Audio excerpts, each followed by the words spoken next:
একটা নির্দিষ্ট খসড়া তৈরি হওয়া। আমি আপনাকে একটা গুরুত্বপূর্ণ পয়েন্ট বলছি। দেখুন, আজকে ভারতে 1913 সালে প্রথম চালু হয়েছিল এই ওয়াকফ বোর্ডটা, সেই ব্রিটিশ আমলে। এরা ব্রিটিশকে ঘৃণা করছে। আজকে যে ওয়াকফ বোর্ডটা কি করেছে আপনারা জানেন, হাসপাতাল একেবারে তাই নিয়ে অরিন্দমবাবু পরবর্তী সময় আমরা এই ওয়াকফ সংশোধনী বিল নিয়ে আলোচনা হবে, যা পাস হয়েছে ইতিমধ্যে, আইনে পরিণত হয়েছে।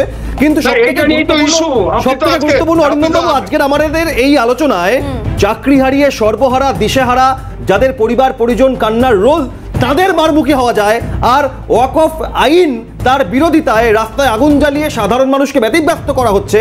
কোনো মানুষ, তাদের কোনো ব্যক্তিগত বিষয় নেই, যেখানে এখানে হাজার হাজার চাকরি হারা হওয়ার পর তাদের পরিবার পরিজন নিয়ে তারা কান্নায় ভেঙে পড়েছেন, তাদের মারা যায়। আর এই ওয়াকফ আইনের বিরোধিতায় সঠিক পন্থায় আইনের বিরোধিতা করা যেতে পারে, কিন্তু তাতে ভাঙচুর আগুন ধরিয়ে দিলে সেখানে সক্রিয় হওয়া যায় না। এটাই বড় প্রশ্ন। আপনি যে কথাটা বললেন, এটা তো অলরেডি আমি সেটাই বলতে চাচ্ছি যে একটা জায়গায় পুলিশ আজকে সক্রিয়তা দেখাচ্ছে, চুপ করে আছে কেন? আজকে লোকসভা, তারপরে আজকে বিধানসভা, রাষ্ট্রপতি সিগনেচার হওয়ার পরে আজকে কেন এটা নিয়ে একটা শান্তিপূর্ণ অবস্থান হতে পারে, বক্তব্য রাখতে পারে।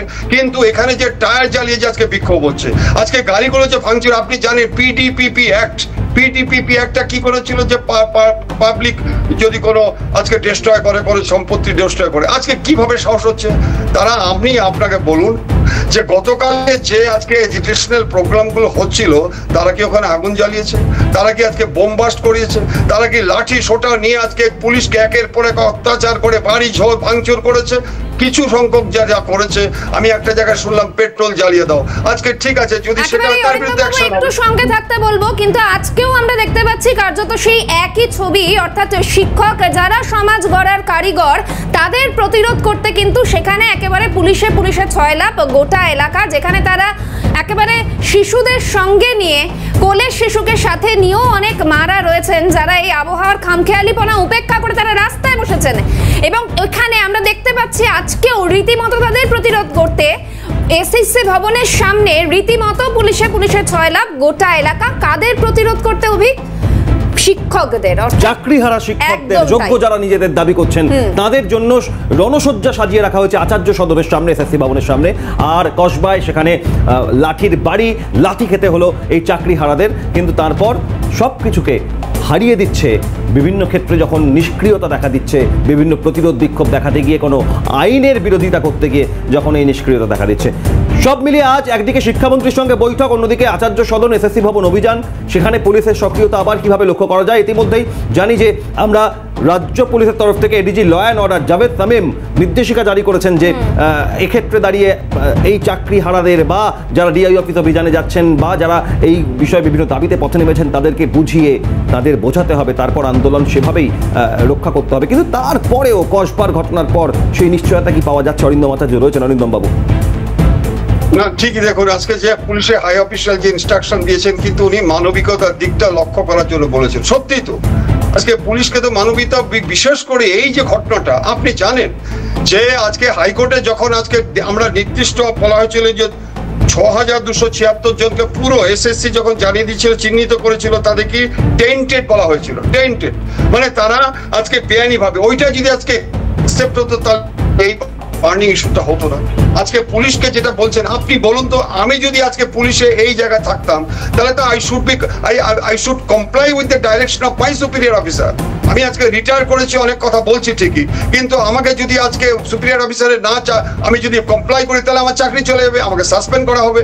আর যদি আমি করতে চাই, তাহলে আমাকে আজকে রেজিগনেশন দিয়ে আজকে করতে হবে। কিন্তু সামগ্রিক দিক থেকে আমি চিন্তা করে মনে করে থাকি যে এই চাকরি হারাদের যে আজকে এডুকেশনাল প্রোগ্রামটা, যেটা আজকে হাই অফিসিয়াল বলছে, মানবিক দিকটা দেখে তাদের বুঝিয়ে, এই কথাটা আমি গতকালকেও টিভিতে বলছি, আপনাদের আজকেও বলছি, যে তাই জন্য লাঠি মারা, তার জন্য এখান থেকে যে কথা আপনি বললেন যে আপনি অবসর নিয়েছেন এখন থেকে, কিন্তু যদি আপনি কর্মরত থাকতেন, প্রশ্ন উঠছে অরিন্দমবাবু সঙ্গে থাকুন, প্রশ্ন উঠছে শাহানা, এই সক্রিয়তা নিষ্ক্রিয়তা সবটাইকে একটা নির্দিষ্ট জায়গা থেকে নির্দেশ আসার পর সেখান থেকেই যারা পুলিশ কর্মী অর্থাৎ অফিসার লেভেল থেকে শুরু করে sub inspector, assistant sub inspector, constable বা অনেক ক্ষেত্রে সিভিক ভলেন্টিয়ার, তাদের এই ভূমিকা থাকে।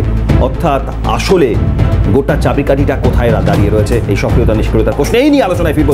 দেখছেন জিরো আওয়ার এবং পুলিশের আমরা ওরার বিভাজন কেন জানিয়ে উঠছে প্রশ্ন, এবং সেখান থেকেই আমাদের আলোচনা বিশ্লেষণ। সঙ্গে রয়েছেন প্রাক্তন পুলিশ কর্তা অরিন্দম আচার্য। অরিন্দম বাবুর কাছে যাব।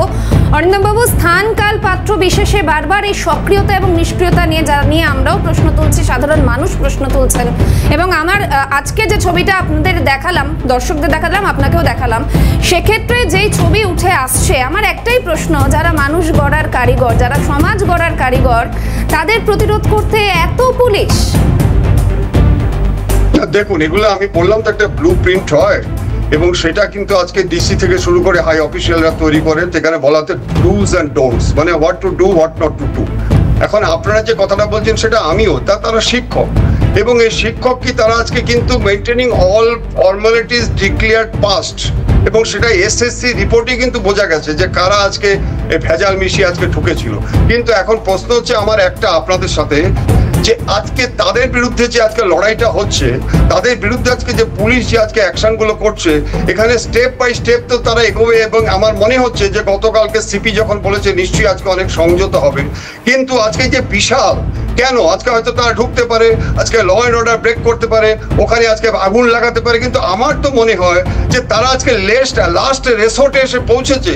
কারণ ক্ষুধার জ্বালায় দীর্ঘদিন ধরে আমি দেখলাম একটি মেয়ের আছে, ছেলে হচ্ছে ক্যান্সার, আজকে তার মা অসুস্থ, আজকে সেই মেয়েটি কালকে দেখছে, পরশুদিন দেখলাম সারা রাত একটা 8 মাসের বাচ্চাকে নিয়ে আজকে ওই ধর্মতলায় শুয়ে আছে। অর্থাৎ এই ক্ষেত্রে আমি মনে করে থাকি যে পুলিশকে আরো সংযত হওয়ার দরকার আছে। একেবারে এই সংযত হওয়ার প্রশ্নেই তো অরিন্দমবাবু বারবার যে কোথাও উদ্ধত কসবার ঘটনা তার প্রমাণ, আবার কোথাও ভীত। সেখানে খোদ জঙ্গিপুর পুলিশ জেলার পুলিশ সুপার বলছে যে আমাদের কাছে কোনো খবর ছিল না এই ধরনের ওয়াকফ আইনের বিরোধিতায় পথে নেবে, আগুন জ্বলবে। তাহলে কি নেটওয়ার্ক রিপোর্ট এবং একই সঙ্গে ভীত হওয়ার পেছনে অন্য কোনো কারণ লুকিয়ে? দেখুন, আমি পুলিশ কমিশনার বলেছেন, কে বলেছেন আমি সেই বিতর্কে যাচ্ছি না, তবে আমি একটা এক্সাম্পল দিচ্ছি। গত 5/1/2024 সন্দেশখালী যখন as per direction of ED অফিসাররা গিয়েছিল, এবং তার পরবর্তীকালে যখন নাকি আজকে রিটায়ার্ড একজন এডিজি এবং রিটায়ার্ড একজন জাজ যাচ্ছিল, তখন কিন্তু 144 ডিক্লেয়ার করে অ্যারেস্ট করে দেওয়া হয়েছিল।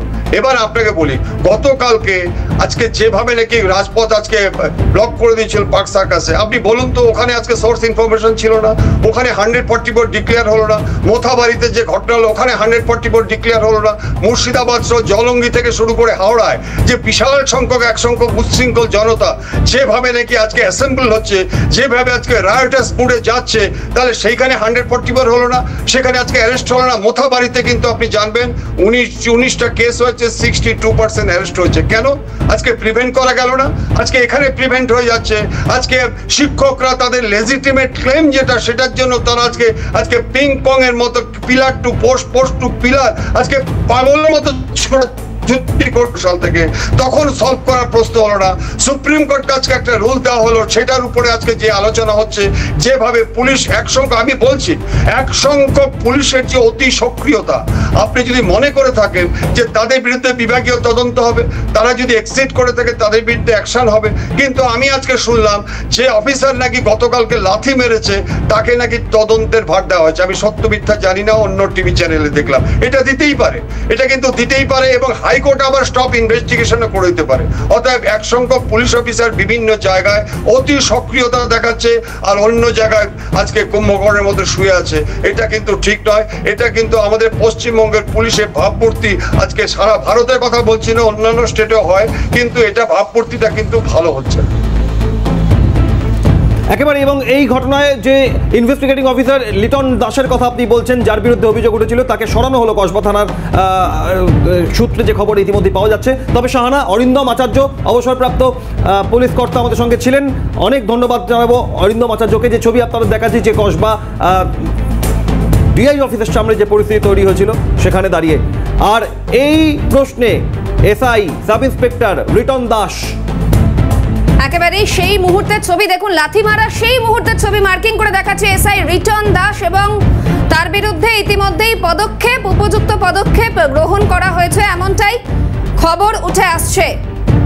কসবা কাণ্ডে সরানো হলো ইনভেস্টিগেটিং অফিসার রিটন দাসকে।